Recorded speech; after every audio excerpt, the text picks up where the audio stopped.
अल्हम्दुलिल्लाह वस्सलातु वस्सलामु अला रसूलिल्लाह अम्मा बाद।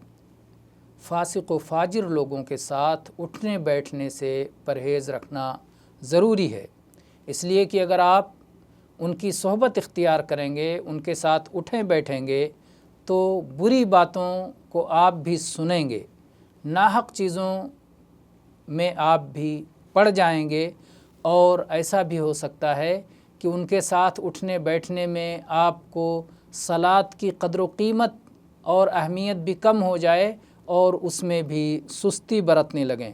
इसके अलावा बहुत सारे ऐसे गुनाह का इर्तिकाब करने लगें जिसकी वजह से दिल मुर्दा हो जाए। इसीलिए हम देखते हैं कि बहुत सारे लोग जो पहले नेक लोगों के साथ उठते बैठते थे और नेकी पर कायम थे, जब उन्होंने बुरे लोगों के साथ, फासिक व फाजिर लोगों के साथ उठना बैठना शुरू कर दिया तो फिर वो अपने दीन से पलट गए और दीन में वो इस्तिकामत उनके यहाँ बाकी नहीं रह गई जिस पर वो पहले कायम थे। इसलिए फ़िस्क़ व फ़ुजूर वालों के साथ उठने बैठने से परहेज़ लाजिम है। वल्लाहु आलम वल्हम्दुलिल्लाहि रब्बिल आलमीन।